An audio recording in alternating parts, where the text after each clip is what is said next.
Hi అండి అందరికీ. అందరూ బాగున్నారని చెప్పేసి నేను ఆశిస్తున్నాను. సో, నేను ఎందుకు ఈ మాట అన్నానంటే, మనకి ఏపీలోని, అలాగే తెలంగాణలోని పలు చోట్ల ఎక్కువ వర్షపాతం అయితే నమోదైంది. సో, ప్రతి ఒక్కరు సేఫ్‌గా ఉండాలని చెప్పేసి నేను ఆశిస్తున్నాను. అలాగే ఒక 1 వీక్‌కి సరిపడా ఫుడ్ అనేది మీరు స్టోర్ చేసి పెట్టుకోండి. ఎందుకంటే, మీరు ఈ ఫుడ్ అనేది స్టోర్ చేసి పెట్టుకోవడం ద్వారా, మీకు బయటికి వెళ్ళలేని ప్రాంతాల వాళ్ళు వీటిని తిని వాళ్ళేంటంటే శక్తిని అనేది పెంచుకోవచ్చు.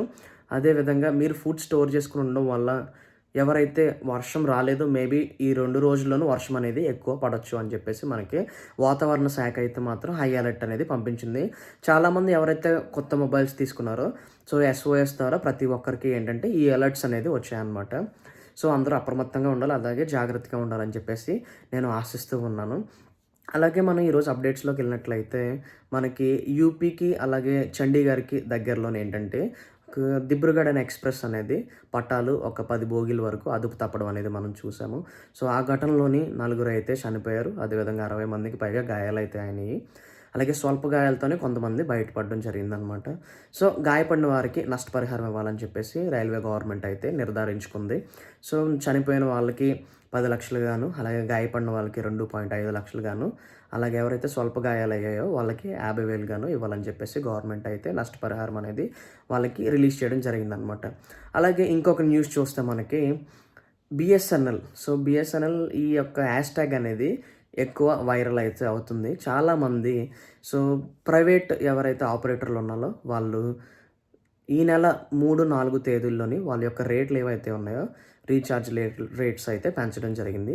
తద్వారా చాలామంది ఎవరైతే యూజర్స్ ఉన్నారో 2 వారాల్లోనే 2.5 లక్షల మంది పోర్ట్ పెట్టుకోవడం జరిగింది బీఎస్ఎన్ఎల్‌కు ఇతర నెట్వర్క్‌ల నుంచి.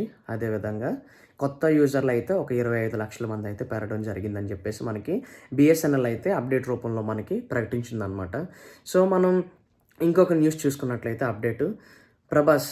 సో, ప్రభాస్ యొక్క మూవీ అనేది 'ఫౌజీ' అనేది తొందరలోనే సెట్స్ పైకి వెళ్ళడం అనేది మనం చూస్తున్నాము. ఈ యొక్క మూవీని హను రాఘవపూడి అనే దర్శకుడు దీన్ని ఏంటంటే దర్శకత్వం వహించడం అనేది జరుగుతుందనమాట. అదేవిధంగా మృణాల్ ఠాకూర్ ఇందులోని హీరోయిన్‌గా కనపడుతుందనే టాక్ అయితే మనకి ఇప్పటివరకు అప్డేట్స్‌లోనైతే కనిపించింది. So, spirit pre production works అనేది కొంచెం లేట్ అవుతున్నాయని చెప్పేసి సో, ముందుగానే ఈ యొక్క 'ఫౌజీ' అనే మూవీని వీళ్ళు తెరకెక్కించాలి. ఈ సెట్స్ పైకి ఎక్కించాలి అని చెప్పేసి వీళ్ళైతే ఆదేశించడం జరిగింది. అలాగే వీళ్ళొక ప్లాన్ చేసుకోవడం కూడా జరిగిందనమాట. సో, అలాగే ఈ యొక్క కథ 1940 నాటి ఒక జవాన్‌ది. సో, ప్రభాస్ మనకి ఒక జవాన్ పాత్రలో అయితే మనకి కనిపించున్నారు. అలాగే ఫ్యాన్స్ కూడా ఇది మంచి వార్త అని చెప్పేసి మనం చెప్పుకోవచ్చనమాట. సో, ఇలాంటి మరిన్ని అప్డేట్స్ కోసం మన న్యూస్ ఛానల్ చూడండి. అదేవిధంగా సో, నా యొక్క ఇన్ఫర్మేషన్ ఛానల్ ద్వారా నేను మీకు ఏదైతే అప్డేట్స్ ఉన్నాయో డైలీ అప్డేట్స్ కానీ లేదా ఇక అప్డేట్స్ ఏమైనా ఉంటే నేనైతే మీకు అందజేస్తూ ఉంటాను. మీకు ఏమన్నా ఇన్ఫర్మేషన్ తెలుసుకోవాలంటే మన యొక్క అఖిల్ అన్‌ఫోల్డింగ్స్ అనే ఛానల్‌కి మీరు సబ్స్క్రైబ్ చేసుకోండి. అదే విధంగా లైక్ చేయండి, షేర్ చేయండి. సో, మరిన్ని అప్డేట్స్ కోసం stay tune. Thank you so much.